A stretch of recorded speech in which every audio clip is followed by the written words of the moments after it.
Hi, I'm Anthony Chirico, and welcome to the advanced topic on attribute acceptance sampling. Today we're going to be looking at two families of sampling plans. The basic plan where C is equal to 0, and the more sophisticated set of plans where C is greater than 0.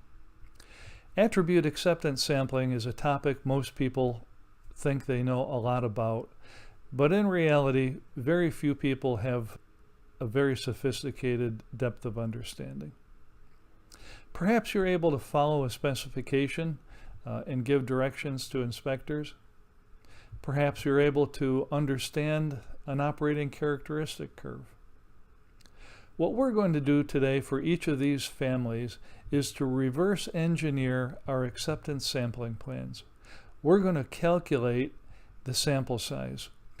And we're going to unlock the mystery and talk about the things you were never told in black belt training. At this point, I'd like to introduce you to Sabina, the subject matter expert, and she will be guiding you through some of the technical discussion.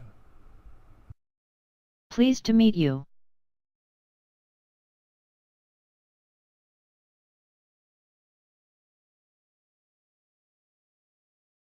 C=0 sampling plans were invented by Dodge and Romig in the 1920s.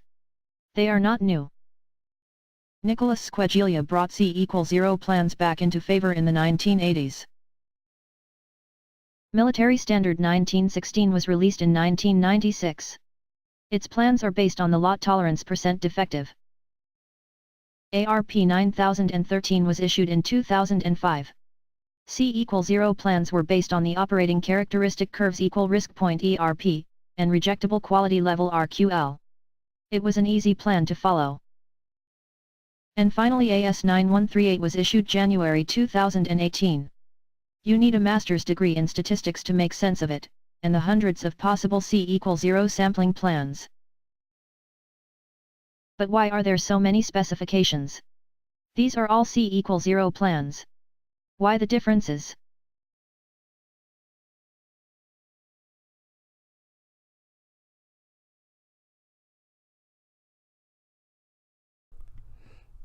Yes, Sabina, why do we have all these different sampling specifications? Why can't there just be one specification with one table of sampling plans? Unfortunately, there has been a need over time to take the mathematic principles and dumb it down to create a kind of a cookbook that everybody can follow.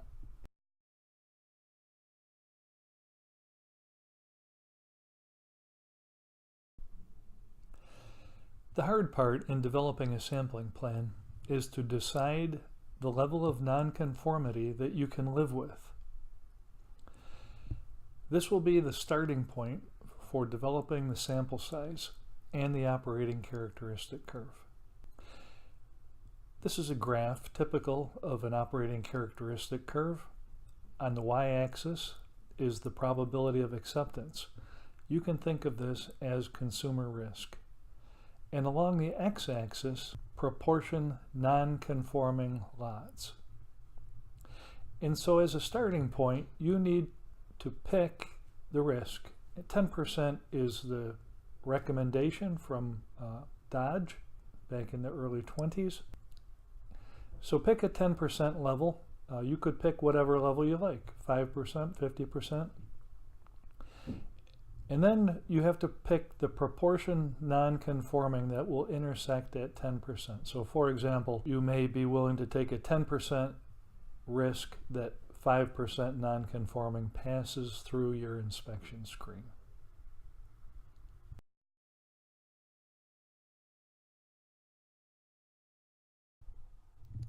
So a 25% non-conforming lot gives you an 8-piece sample, a 16% gives you a 13-piece sample, a 11% gives you a 20-piece sample, a 5% gives you a 50-piece sample, and so on. The further to the left you push that curve, the higher the sample size goes, until ultimately, when you push the curve all the way to the left, you end up with a sample size that equals your lots.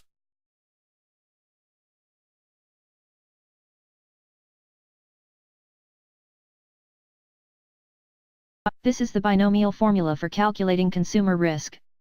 I will show you that the formula collapses and becomes very simple for the c=0 case.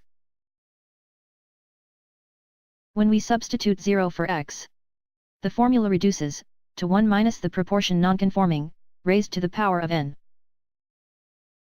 And if we use the letter q to represent conforming, rather than nonconforming, the formula becomes q raised to the power of n. Using logarithms to solve for n, we have the final formula.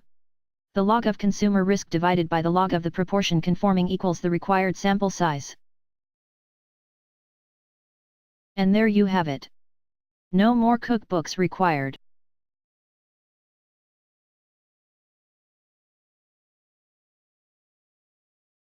I will now demonstrate how to design a c=0 sampling plan using two examples. Remember, first you need to decide the level of nonconformity you need to protect against. In example 1, we have a practical approach. This person understands the end-to-end manufacturing process. He or she knows that as long as incoming material is no greater than 10% nonconforming, assembly and test interruptions will be minimal. The standard consumer's risk of 10% goes into the numerator, and 0.90 conforming goes in the denominator. The resulting sample size is 21.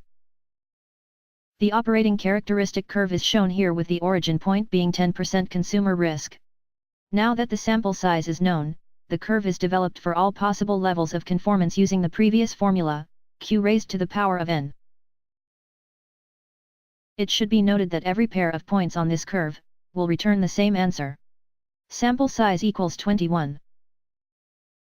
So this sample plan may be described as a LTPD 10% plan. It may also be described as a RQL 13% plan, or an ERP 3% plan.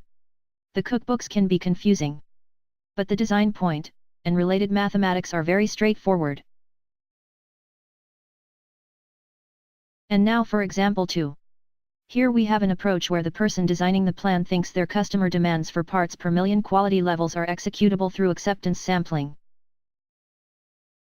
He or she thinks the sampling plan needs to assure no worse than 5,000 parts per million nonconforming are accepted. Using the sample size formula, a consumer risk of 0.10 goes into the numerator. A proportion conforming Q of 0.995 goes into the denominator. The resulting sample size is 460. The operating characteristic curve is shown here with the origin point of 10% consumer risk intersecting 0.995 proportion conforming.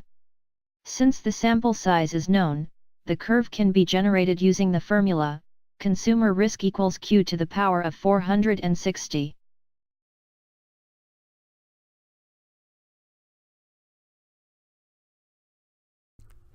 C=0 sampling plans are not new. They were invented by Dodge and Romig in the 1920s. In their landmark book, published in 1944, is every possible C=0 operating characteristic curve. The two examples that Sabina reviewed in this video can also be found. Here is the first with the practical approach, and here is the second with the parts per million approach. Any example that you could calculate a sample size for, you will find the C=0 operating characteristic curve for in this book.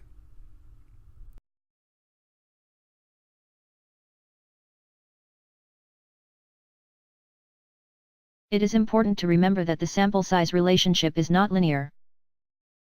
When the denominator has quality levels better than 97% conforming, the resulting sample size will be very large.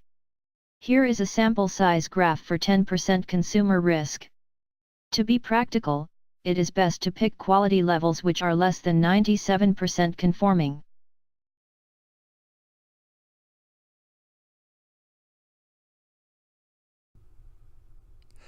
In closing, don't be a victim of cookbook quality. Decide what it is you're actually trying to accomplish through acceptance sampling, what your risk tolerance is, calculate your own sample size, and develop your own operating characteristic curve. If you're forced to use somebody else's sampling plan, Take a look at the operating characteristic curve. They have already made the assumptions for you.